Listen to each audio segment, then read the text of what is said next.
instances that made me really riled up, whereas others I was like very calm and chill. And when I reflected, I was like, why was I so affected on some days and more equipped to handle and be calm on other days? I realized it was because the days where I exploded at the end of the workday, not in front of the client, of course, the differentiator was really because I felt accused. So the belief was because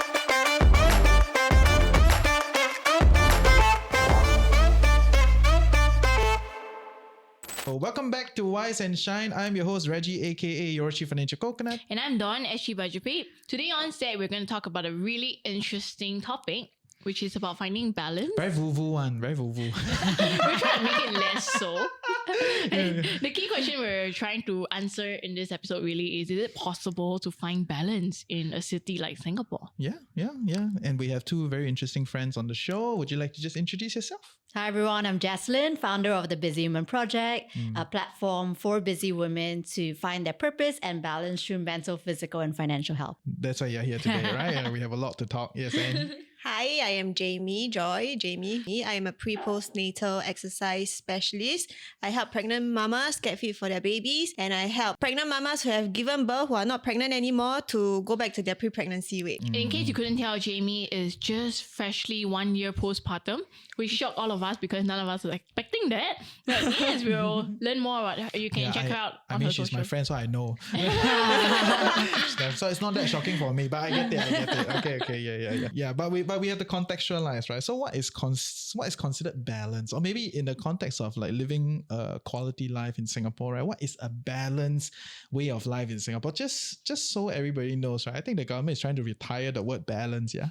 So it's no longer work-life balance, it's work-life harmony, right? If you haven't checked out our episode, we'll link it in the comments below, but please go ahead and check out our episode on Forward Singapore, where we dissect and talk about how this has completely shifted into work-life harmony. And the difference in the keywords is very important. Lots of insinuations over there that you need to unpack. We'll just continue on this discussion of balance, right? So what is a balanced life in Singapore for all of you? I mean, starting from it's a very nuanced. But for me personally, it's when there's so many things outside of our control. Balance to me is like feeling that inner locus of control and feeling that inner peace in my inner world. So it's building that safe home and safe space within. So it's a state of mind in that sense. It's not about balancing multiple different things in your life. It's state of being, but that would be part of it as well, because if you think about the wheel of life, right? So there's your relationships, there's your career, there's your finances, so on and so forth. There are certain periods of time where you would be emphasizing on something more than the other, but it's accepting which one you want to prioritize and finding that, inner circle or inner balance for yourself. Yeah. You want to achieve something, then you're going to achieve. I find that there is no balance. It's like how you prioritize things, like what you say, whether you want to put in more effort and more time into, say, your career, then some other things in your life got to give, like your time with your family, or like your personal time's got to give. We only have 24 hours a day. Like how to a bit hard to quantify. But if let's say I ask you to like define it in a way where, describing a life in Singapore, what is considered a balanced life? Because these are concepts, right? Like you talk about inner peace, right? Finding that balance, all that, right? But what is a balanced life in Singapore? You know what I'm saying? Like how does it look like? How does it look like? I think as someone who is multi-hyphenate, I love it. I throw in another big word. It's all like that. In reality, I think that it's an apt word to describe most of us today. Like we are playing multiple roles and we're expected to play all of them well, if not at 100 or 120%. Yes. But it's very difficult to be 100% in every single domain of our lives. So for the women especially, we're expected to be 100% mom, right? We're also expected to still continue to do well at work, especially right after coming back from maternity leave. We're still expected to be a good daughter, a good wife, a good in-law, make a good impression and cement our standing in the family, help with the kids, and then keep the household in order, make sure that the house is clean for our husband to come in. There's just so much, and we could go on forever. And we haven't even started talking about like keeping in shape, looking good, maintaining your friendships, and everything else in between. For me, right, when I think about a balanced life, like living a balanced life in Singapore, of course, for a lot of y'all that tune in, you know that I don't spend all my time in Singapore, right? Because Singapore is very intense. There are a lot of things involved. It's very fast paced. But for me, when I think about living a balanced life in Singapore, essentially is I know what I want and I'm pursuing that thing. And in the process of pursuing that thing, I don't crack, right? That's kind of how I think about it, right? That means like if I want to pursue career growth at this point in time, or I want to pursue the business progress at this point in time, okay, I lock and load it, getting that done. Meanwhile, I know there are other secondary goals, right? Or like there are a few other goals. Rarely do people pursue one goal specific, right? Like especially when you're changing, with kids and all these other things start to come in, right? Okay, then you got multiple goals that you're pursuing at one time. And in this process, you don't want to crack, right? In this process, this grind, you want to feel okay. You want to feel comfortable. You want to feel like, I got this. And I think that is the life that Singaporeans want. On top of everything. Yeah. So it's like they want everything, all these other things, but then you want to feel like, I got this. This is working. Yeah, you're in control, which is, I get what you're saying, right? And I think that is the balanced life in Singapore. Not about doing less of this, or something, right? So and I think Singaporeans know the value of hard work, right? Yeah. So it's really getting clear about what really matters to you. What are your core values that are driving you forward, and you then choosing a sustainable kind of roadmap for you to get there. Because more often than not, when we hear about burnout and stuff like that, right, it's typically when your values or who you are is very misaligned with like your organization or what's going on, and something that's outside of your control that you feel like, okay, I need to take a step back, or then I burn out. And like you say, when something is off balance a lot in one segment of our life, I think we need to work even harder to get it back for the other segments. Can you share a little bit? So like, for example, if you're working in a job where you don't enjoy, or you're being asked to do things that you don't exactly agree with, right? Let's say if you believe in certain ideals, but your job requires you to sell something else that run contrary to these ideals. So there's going to be this disconnect. Then when you go back, you need to repair that disconnect. And we may not have enough time on a daily basis to keep repairing that gap. So that just grows bigger and bigger until the day where you're like, you know what? For the sake of my mental health, I'm going to just throw the letter and leave. So it becomes very extreme, right? And that's where I think if we don't have one segment in alignment, everything else will suffer, and it's hard to get balance. But for me, right, when I think about that, right, I mean, I've recently have a lot of friends that are changing industries and all that, right? And then they start to talk to me. Then I was like, okay, so essentially what you're trying to do now, talking to me, is to close the story in your head, right? You're trying to build a story in your head that makes sense, such that you can find peace with whatever you're doing. And to be fair, right, if over a prolonged period you cannot find peace in whatever you're doing, right? Essentially, you cannot drink the kole or sell the koyo, right? The local language is sell the koyo, right? So if you cannot sell the koyo, eventually you get phased out in whatever you're doing.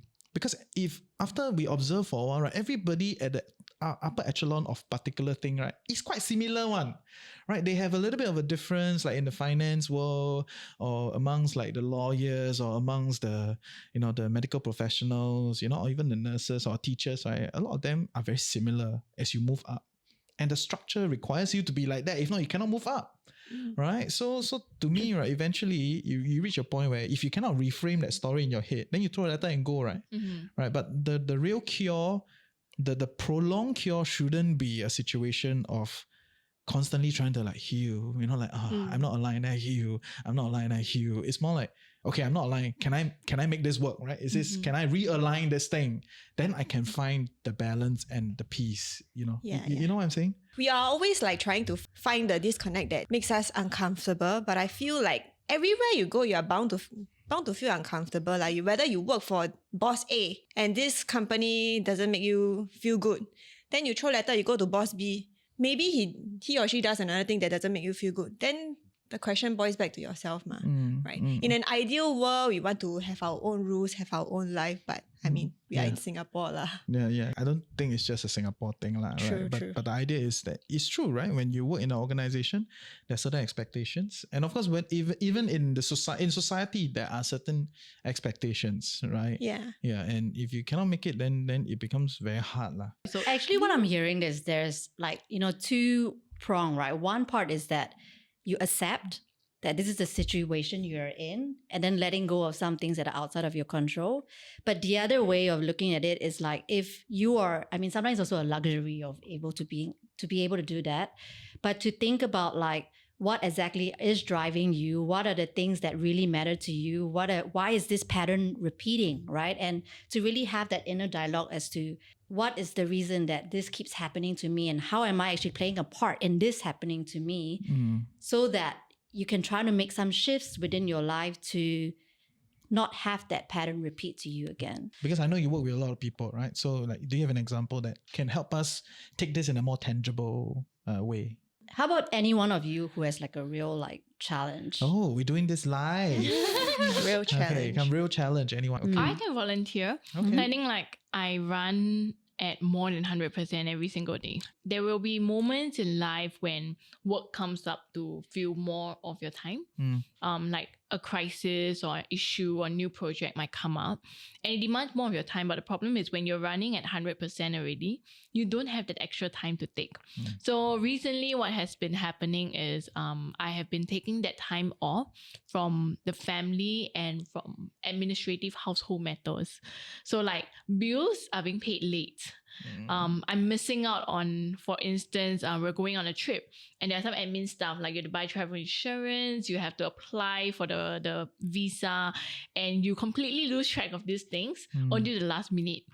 Yeah, so that's something that has not been as ideal.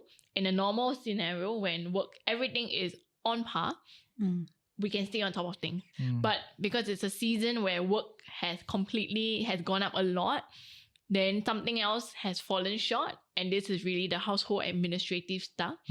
Yeah, so this is a challenge because I'll give you an example, and there's a lot of stress. For instance, as finance creators, we know that if you want to reduce your tax bill for next year, you need to get all of your moves done by this month.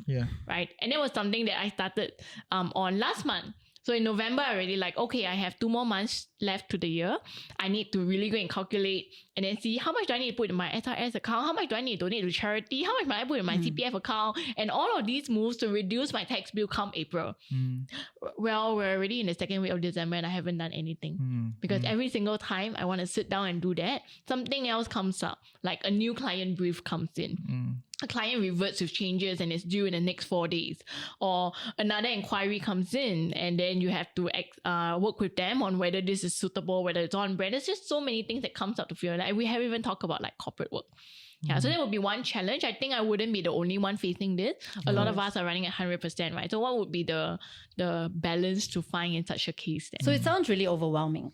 Yeah, I hear it's right? overwhelmed. Yeah, so it's very It's overwhelming. too much. Next. And There's no next. Okay. was there a time in your life before that you have felt a similar way? During my wedding, maybe? Yeah, I was running at 100% before my wedding as well. And then with the wedding becoming like 500%, so many gazillion tasks that you need to do to make sure the wedding is on track, right? Then everything else starts to feel like you don't have time. Yeah, and that's when the overwhelming sensation comes in. I think also when preparing for the kid's birth, in the immediate aftermath of the kid being out. Aftermath of the kid. Yeah, because you go from sleeping 8 hours to sleeping 2 No hours. joke, I tell you. Do you feel that overwhelming sensation as well? The first 4 months, then I am generally a very chill person, as you can tell from my body language. So what I do, I just hire help lor. Someone just offload lah. Husband, he cannot do the best, never mind lah. Can do better than me right now 就可以了. Like I accept it because I know I cannot put 100% in this area. Then just offload to other people lor. Yeah. Delegation. So that's a challenge, like the overwhelming. So how would we find, because this is a live example, right? So So you for say? example, like the tendency that usually happens, right, is that there is a lot around like achiever, perfectionist, and also one thing is like trying to do everything for everyone, but yet a lot of it may potentially be self-imposed, right? So I wonder how, now that I'm saying it, I'm condensing it, how does that feel for you as I'm saying this? Yeah, all three sounds like a tick box that I would put in a form. She Tick, is tick, like tick. that, yes. So by doing all of this, like, how do you feel that you are a part of being in this scenario, right? Being at 100% and yet needing to be 120%. How are you involved in this? I think it's the self-expectations. Mm. Yeah, always wanting to do everything well. And sometimes it comes from the fact that I love to delegate, and I've delegated a lot of things. But even when you delegate, there's still things that you need to control. Mm. There's still training and tasks that you need to help the team with. There are still escalations that you need to step in. Yeah. So that's when it's hard to really take a step back. I think we also need to realize that, okay, in the pursuit of finding that balance, yes, sometimes you are not in balance, but it's fine, right? But you need to know that when you're not in balance, right, this thing is like burning candles on both sides, right? Like this thing is burning fast, right? And you can potentially get into a burnout situation quite soon, right? So then after that, you gotta kind of adjust it, right? Like yeah. So I think that's kind of how I think about it. And also inherently acknowledging that this is what I'm going to do at this point in time, and that there may be some saboteurs, which is like the perfectionist tendency, the achiever tendency that may be at play, and just acknowledging that that's going to happen. But life is like that. There's never going to be this like, I'm like super zen and super in balance or in harmony, right? So it's going to shift from time to time. I think one of my good friends, Zad, right? I remember I was telling him, oh my God, the problems never end. And he was like, babe, you are the problem. You are expecting problems to end. I was like, oh, okay. That's a very good insight. And then I took some time to process it, right? I took some time to process it. And then that narrative then gets thrown out of my head. Right? So it's like, okay, problems will never end. So stop expecting the problem to end. Or instead of always hoping for problems to end so that I can be in this balance and at a peace stage, right? I've shifted the idea and try to work with the problems, right? Like, okay, this problem is going to come anyway, it's going to come, right? So instead of trying to stop it from happening, I look at, okay, so if there's a problem, what do I do, right? What can I prioritize? How do I kind of manage this thing? And how do I get myself into a better position where I can manage more problems? I would also like to offer is like what kind of shit and problems and challenges you want to fight for. Yeah. Right? Yeah. I mean, some of course you can't help, like some of it is outside of your control and you have to take ownership of it. But if there is an optionality of you actually picking the problem, it's like what pain are you willing to strive for, right? And like for your careers, your entrepreneurship, like you're willing to go for that pain because it means something to you at its core. Yeah, entrepreneur shit. It's a lot of shit, I tell you. Yes. I think the big question we need to ask ourselves also is like, how can we get ourselves back in balance? Right. So as you say, like problems come, they go, then a new one will come. Yeah. So there will always be problems. There will be waves, ups and downs. Sometimes when it gets overwhelming, then they'll taper off again, and then the next overwhelming stage will come. So in between all this, on this whole journey, what can we do realistically in Singapore to try and get back that inner peace that we have? Go to the gym. Go to the gym. I feel at peace when I'm in the gym. Hence, I chose this career because like, what's better than finding joy at what you do and like keep doing it as a career. So yeah, for me, it's going to the gym. It's like my me time. So I train without music. I can run a half marathon without music. And just like, okay, some people may think that it's a bit too much, but I feel that is the time for myself and I prioritize it. Gymming is not like it's mindless, the exercises may look like it's mindless and look like you're just like squatting and just moving your body up and down, right? But actually a lot of focus is just using the correct muscle group. So then you're just because our minds are constantly moving, so just pull your moving mind from this problem to just focusing on the exercise. Then it's like a momentarily you're just withdrawing yourself from thinking too much. Yeah. Which is why I prioritize my time in the gym or training. It's non-negotiable. Non-negotiable. Yeah. So it sounds like mindfulness, right? On some level, it is. right? It is mindful movement. approve. Yes, yes, definitely. It's mindful movement. I mean, why we even discuss this topic is because we don't want people to break, right? In that sense, right? You want to do the grind and you want to find that balance and peace so that you don't break down in the process of trying to achieve what you want to achieve, right? And you see people do all sorts of things to optimize. So just want to get your view, like. Yeah, I mean, looking at the community, I'll speak about community first and then myself. But community, definitely a lot of the movement, because whether you're strength training, you're running, or even if you're walking in nature, there's a lot around like putting all your devices aside and actually spending time with yourself, your body. For me personally, it's actually getting in touch with my mind. Like, so how am I feeling today? Even starting with that, right? So I am feeling stress and I feel it in my body. And what are some of the thoughts that are crossing my mind at this point in time? What is it do I need to know?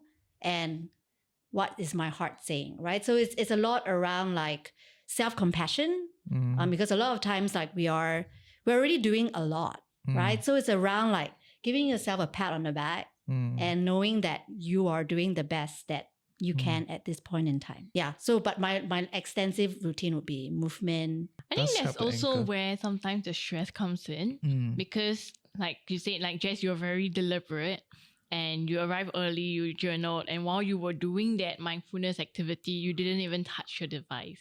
Right, that's why you say I'm early and she didn't reply you. Yeah, say. But for most people would reply very quickly, right? So that's that always on. And I was reading an article recently shared to me by a friend where they were saying that technology has this insidious nature of filling up your time without you realizing it. It's true. So We true. think that technology buys us more convenience and frees us up for other things in life, but the reality is it adds so much more to our plate. It's true. Like if we think about it, back then in our parents' era, going on a holiday simply meant going to the travel agency, booking, giving the passports, they'll handle everything. And then even the travel insurance and everything, they'll take care of it. All you need to do is give the passport, pay money, and show up. But today, because it's all DIY, thanks to technology, we are the ones who have to stock for the drop in price for all the air tickets. And that takes a lot already. And then after that, you buy already, you need to make sure that you buy your travel insurance. Then you need to book your own lodging and you have to take care of everything. So even just one holiday, which is meant to give us back that balance, to help us recharge, there's so many things attached to it. Even you meeting a friend, right? In the past, you'll just be like, okay, see you there on the 1st at Nanyang Coffee, 8 p.m. done.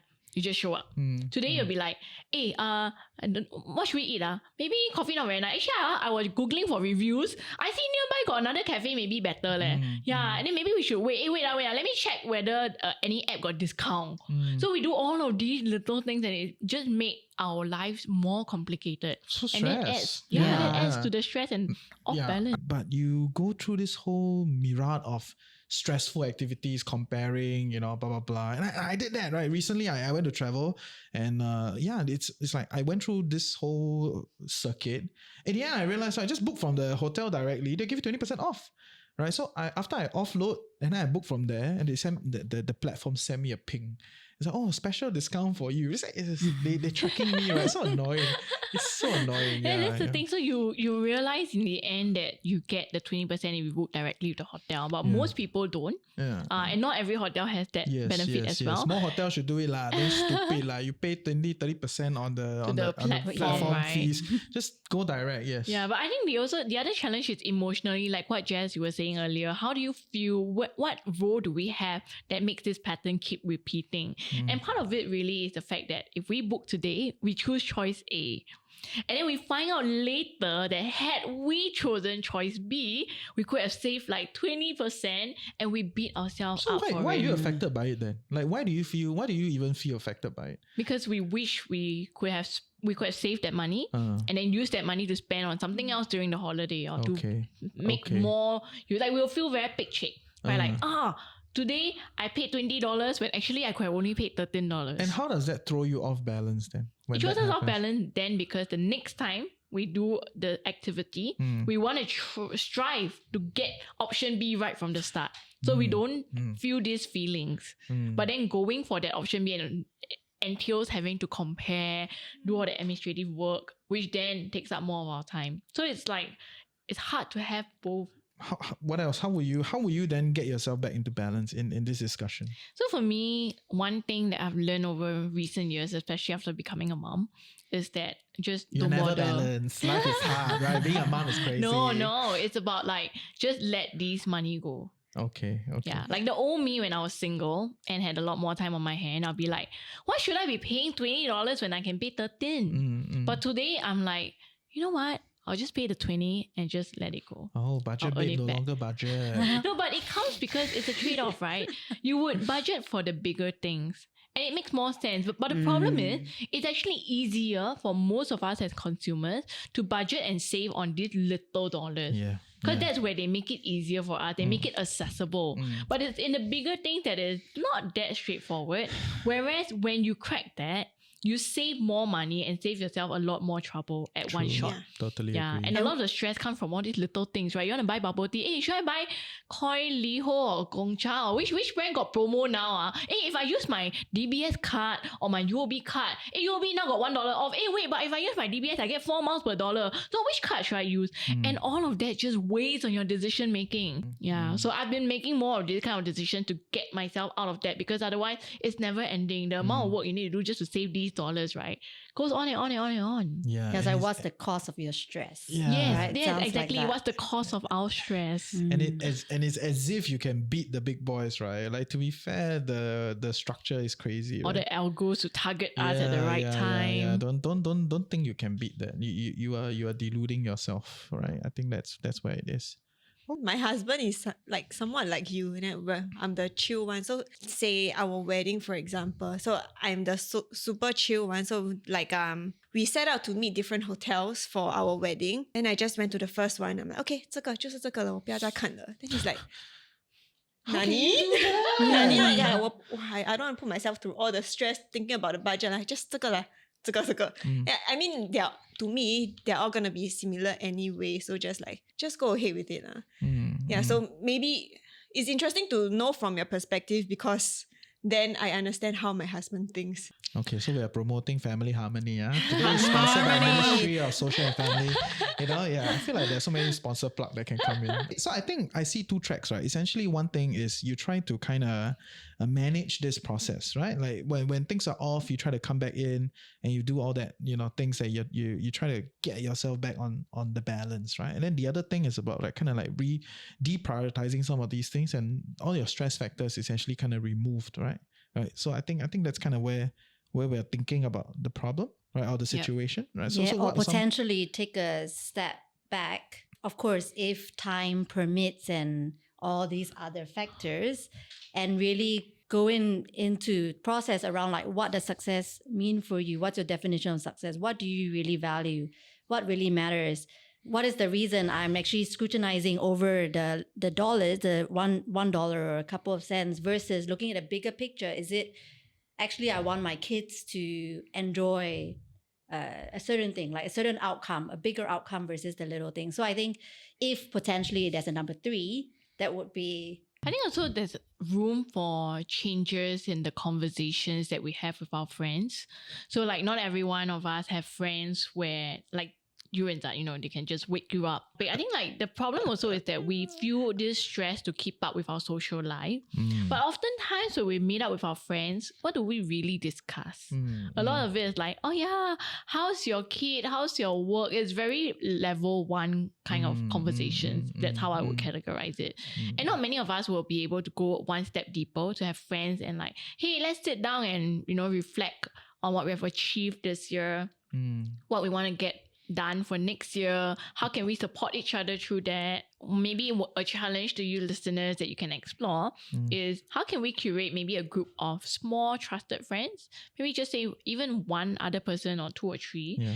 And when we meet, it's really about helping each other grow and not less so on where we are in our family. I mean, talking about feelings is important, right? That's what friends are for as well. But we also want friends who can help us grow to the next level. And sometimes being able to reflect on all these things with friends can help. Yeah, if we don't have the space to do that by ourselves, sometimes meeting up for a friend and say, hey, let's have coffee and let's do a reflective 2023 plus look ahead into 2024 exercise together. Yeah, I think that's and then great. getting someone with the extra perspective to bring all these insights out, that can help versus us procrastinating and like, okay, I'm going to do it. And then I go home and I never get it done. We think that there are these three angles, right? But I want to kind of push a little bit on the like discovery, like, because this is a very therapy mindset. Yeah, it's like a therapy strat, right? Essentially trying to dig down what's happening, where does this come from, and can we reframe that, right? But from a personal angle, how do you practice it? How do you do it? Like from a very low level individual can practice style process. And I don't think it has to be looked at it as like a therapy thing. It's really looking at building a connection or friendship with yourself, right? And so potentially it can be, how are you feeling? Really, it really is to that basic, like really level of emotions are not meant to be something like we run away from. It's something we all go through. And all of us feel a certain way at a certain point in time. Sometimes we're happy and we should be celebrating that, right? And then gaining awareness of, because I feel like a lot of times we're a lot in our thoughts, and that's a lot of us were brought up in that way. And it's how do we, be connected with, okay, I'm feeling happy. And actually I'm feeling happy and I know it because I feel a bit more free in my chest area, right? And what are some of the things that made me really happy today? Oh, I met this friend here. I did my workout. I committed to myself. And how do I know that this would serve me moving forward? Should I build a habit or practice around it? So a lot of it, I feel it doesn't have to be complicated. It can start from simple questions to yourself and building a habit around it. So the little steps, the little habits actually serve, us in the longer run versus some big change around that. I think that's a really important point, because also I realized that when we don't do these exercises on ourselves and we're so disconnected, what often happens in many families is that one partner will come back like, I just had such a bad day, and they need to let it out. They need to let off steam. They need to rant. Oftentimes, unfortunately, that gets taken out on the kids or on the other partner. And then it affects that relationship, which then later means that we have more work to put in and more time is needed to repair that. So if we can spend like maybe a good advice from what you shared earlier is maybe even just 5 minutes at the end of every day before we lay down to bed, wind down and ask ourselves, how do we feel today?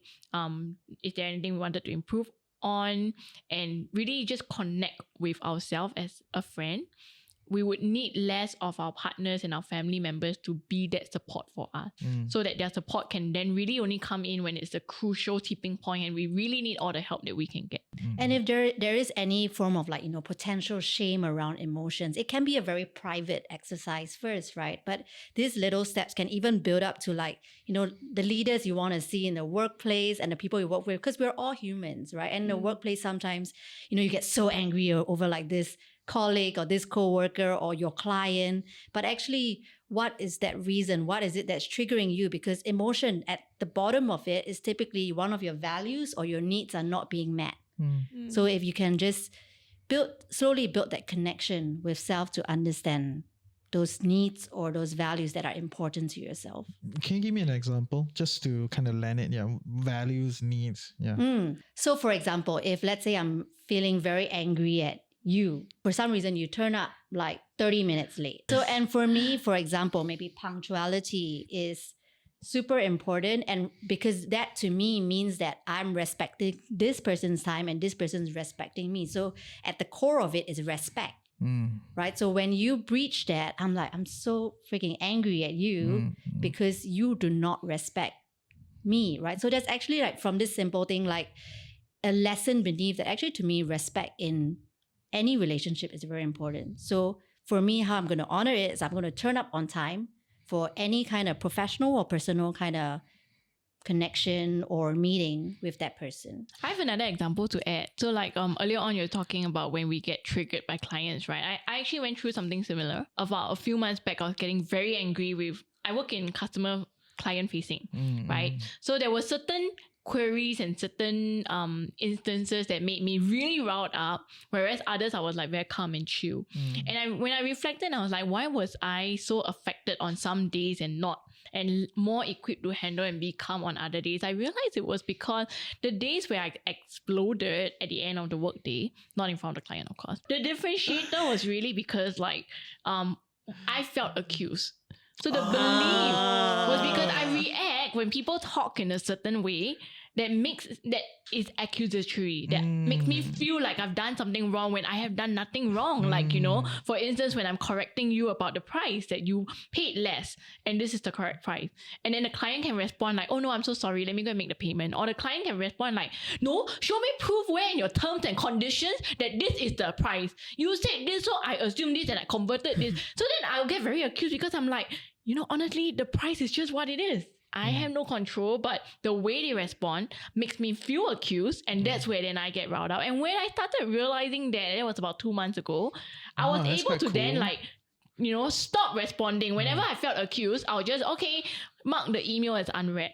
I'll come back to it 1 hour later. Amazing. Nice, Yeah. nice. And That's there's a lot of lovely. personal responsibility there, right? Because you could have picked to, scold the other person, but at that moment, your choice was to like, all right, I'm just going to take a break from this thing and I'm going to consciously reply to this person after my anger has simmered. That is very cool. That's Correct. very, It's like very cool. recognizing the role that we play because as you guys said earlier, we can't control what happens. I cannot control how the other party is going to communicate that, but I can control how I respond to it. Yeah, and you feel more balanced. You Yes. feel more control Correct. when you do that, right? Yeah, Okay. Yeah, and I After love how that, there's then a I didn't choice feel in so- that too. Yeah. Yes, Like there's that correct. freedom of choice. Yeah, Exactly. Yeah. I like that. I like. So therein lies the message, I guess. So it's about respecting ourselves, enforcing those boundaries to help everyone around us understand it and communicating that, and then being able to recognize when certain situation calls for us to compromise on those values and beliefs.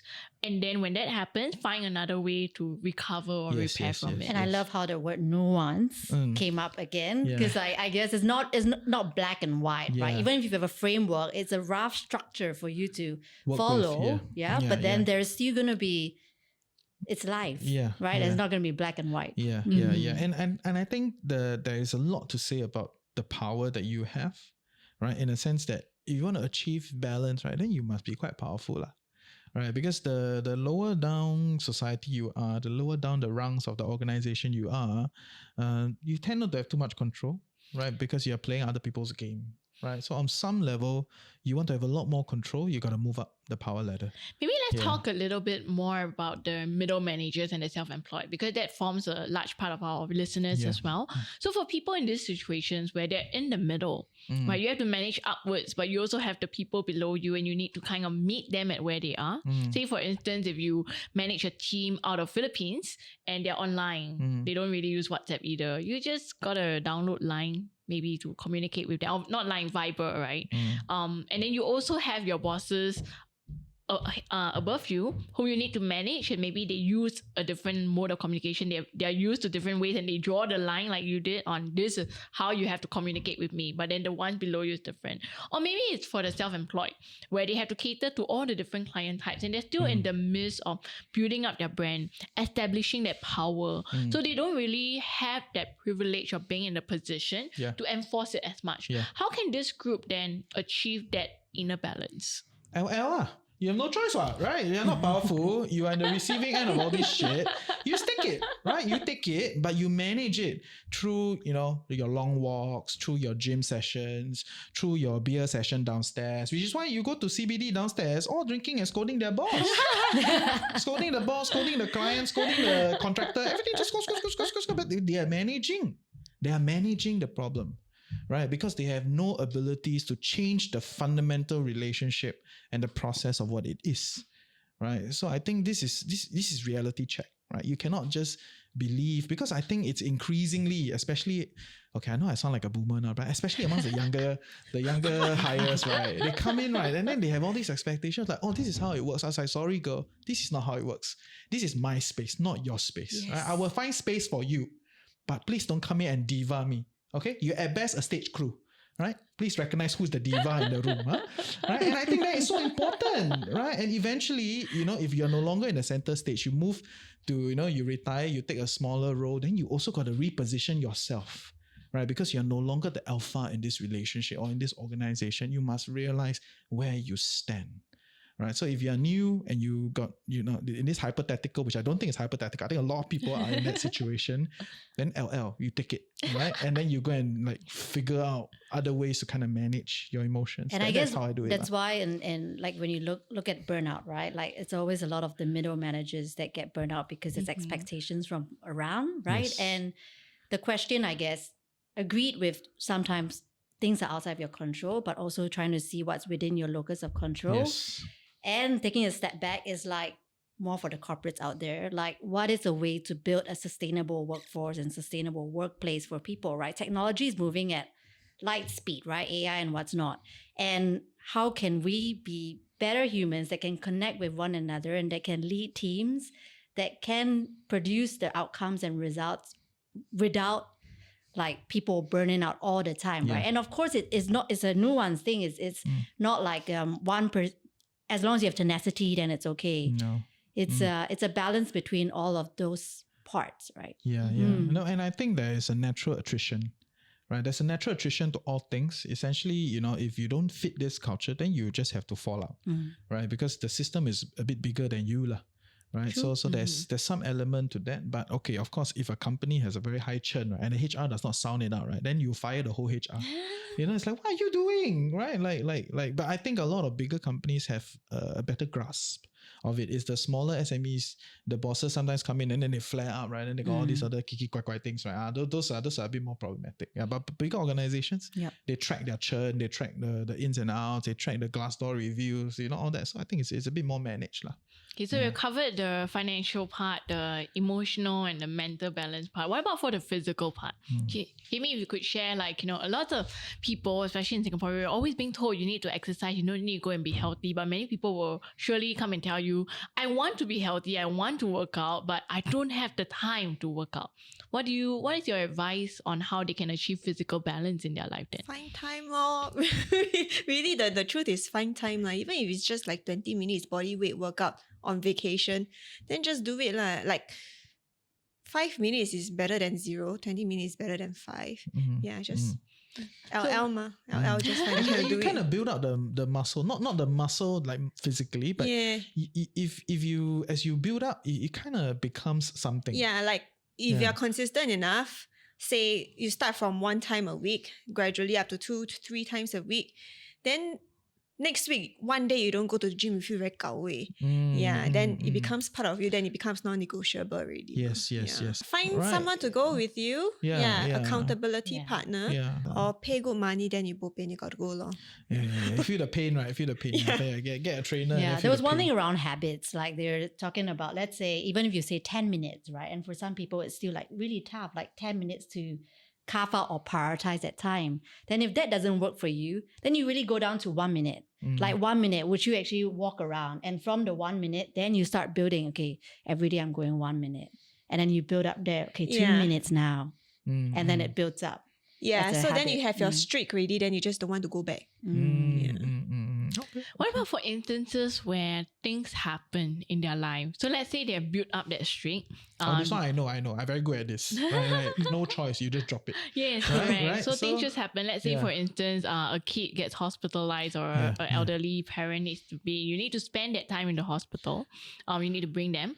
Or something happens at work. Or you get sick, you get COVID. The way it's going around now. For whatever reason, then you just fall off your routine. I use this as an example because this happened to me.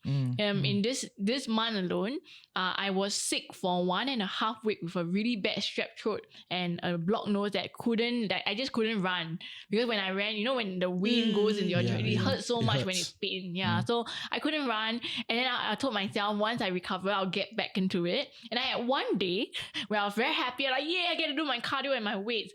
And then after that, work crisis happened.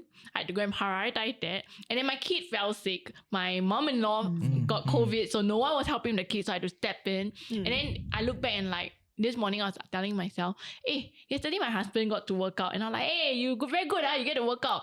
I haven't worked out in like what 3 weeks, and I feel very kawaii. Yeah, how would you usually help your clients to deal with this kind of stuff when things come in to eat up that time?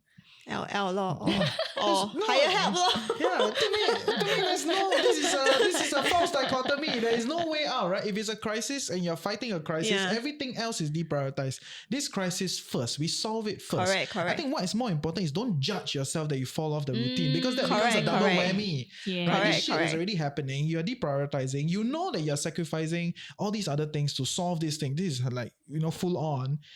The last thing you want is to judge yourself for falling off. Yeah. Right, but once this is done, then okay you gotta work doubly hard to get back to where you are, and then you gotta pick up to go back, right? I Don't think need to that's work kinda- doubly hard, like just pick up Yeah, from yeah. where you left Fair. off. Then you just take a longer time, Yeah, right? yeah. I essentially. mean, it's a journey. It's not like you put in X, you will get like you put in X 3 times, you get 3X, right? It's a gradual journey. Yeah, just don't beat yourself. Yeah, I think that's a really Come back to important it. point, because we always, and a lot of these times, this stress is self-imposed, right? Yeah. We feel like, oh, we've let ourselves down. Yeah. Oh, I've done something irreparable to my health for not exercising for the last 3 weeks. Or, oh, I've been lifting weights and I finally built up muscle mass, but then all these crises happen and I haven't been exercising for 3 weeks, and now I have to rebuild my muscle mass. I lost all of that. And people give themselves a lot of shit for that. Yeah. And I That's think something we it's, need it's to a big step part out of the from. Singapore life, because you're just 100% optimized all the time. Yes. Right? When But, there's no room for failure. And this would be a good time to actually check in with how you are. Mm. Because in terms of that guilt, right? And what is the voice telling you? Because more often than not, our voice is very harsh to ourselves. Instead of like, oh, it's okay, like you have a lot of things going on. That would be a gentle way of speaking to yourself. It's like, hey, shit. Like, why did you not go to the gym? Like, what was the reason for you not doing this, right? So it's actually just acknowledging that and checking in what is that voice that's telling me, and how can you lovingly speak to that voice in that way. Do you have any tips on how someone can correct that harsh inner voice? Because you raised a really good point. Most of us are really harsh on ourselves. How can we start to be? I think you're especially nicer? harsh on yourself. I am really harsh on myself. are. Yeah, I feel tell it. myself, Makes sense. walao, why I never go to the gym? I should have just picked up my ass and just go out of the door. I get it, Why I okay. never? It's always that kind of talk, Yeah. right? How can we? So the change first that? part is you did it, acknowledge, right? So this is the voice that's talking to me. And then the second part is air out all your thoughts, whether it's just just talking verbally, or if you want to write it down, or just in your head, like, okay, what is this voice saying, right? Saying that, why am I not committing to this? Why am I being a shit at this? List everything down. And then as your wise one, right? Think about that. Is it really true? What evidence do I have that this is always shit? Like, do I have evidence that I've actually done something good? Right? So you kind of reframe that. Always is a word. Yeah. Always. Yeah. Always. You reframe, and then from there is like, what is it that I really need to know at this point in time? And it starts from baby steps, right? It may be like, okay, maybe I just need to just chill the fuck out for a little bit. Oops. Okay, like No, chill it's for a okay, little please. bit. Yeah, we're all adults. Yeah. Okay, Kids will not watch this show, too complicated for them. great. Yeah. I just need to chill out for a little bit, right? And that's okay, right? So this process, each time when you catch yourself, it's just building a little connection, a little awareness. Each time you feel that way, ask yourself. And over time, actually, I found that to be the most useful for me over the years, right? Is that the tone from being super self-critical, like, why are you not doing this, to like, actually it's okay. Yeah, I'm doing the best that I can. There's a lot of things going on. Yeah. Yeah. How about like when you speak, like when you ask yourself, but because as a person you are really harsh on yourself already, then what are the chances of you being even harsher to yourself when you read back, like, why am I feeling this way? Oh, because I am just not good as a person. But that's not true. How do you then recognize that what are lies and what isn't? Very good question, because we have a lot of different parts in ourselves, right? Actually, if you think about it, right? So there is the more of the child side of us. There is a bit more of the critical side of us. But there's also the beautiful adult, wise inner leader of ourselves, right? So when you feel, even in your body, when there's a lot of negative energy to it, you can feel it, right? All right, this thing is talking from a space of fear. But when you're actually coming from a space of love and a space of freedom, a space of like creativity, the sensation or the feelings are so different, right? So when you look at it, you're like, okay, if I were to bring my wise one and look at all of these, what would the wise one have to say to all of these statements? And the feeling shouldn't be like dragging you down. It would be one that is a bit more freeing. Does that make sense? What if so like in that sense, what if for somebody who is not very good at self-talk, would you recommend someone like another person to take a look and like to assess like whether say I am usually very harsh on myself? Would you recommend someone to come and see like, oh, you're just being too harsh on yourself? Would you? So I definitely do believe in coaches and therapists, so on and so forth. But without going to there, I actually believe that we are all naturally creative and beautiful and whole human beings. Wow, so frou-frou. I like. Yes, it's a little bit frou-frou lah, but Frou-frou. yeah, it's a little bit frou-frou. But honestly, I feel like we all have that innate love, right? Beneath all of that shadow of like scolding the other person, like criticizing the other person, getting angry, beneath that, there is that. But of course, if you have the right support or accountability around you, and you have the luxury to have potentially like a therapist or coach or whoever to show you that accountability, yes. But otherwise, I feel like internally, we actually do know that there's an inner leader within. Because I've done this conversation with a number of people as well, and like everyone knows, surprisingly. And I mean, I'm sure there will be circumstances where you're really, really harsh on yourself and it's tough. But typically there is that inner leader that we all have within ourselves. Nice. Okay, so I think we have gone through a lot of different angles around this, so that's good. At the end, I think it's all about, getting yourself to the goal, right? And in that process, don't kind of collapse, right? And to me, that's kind of how I look at living a balanced life in Singapore. It's not about like namaste and then hiding at like Yishun or something, right? Like so Why Yishun? Never mind. That's a side story. That's a side story. Stay very close to That's a Yishun. side story. No, do that. Shout out to you, Yishun people. Don't cancel us. Okay, so yeah. Thank you. We'll see you in the next episode. Meanwhile, take care. Take care. Bye.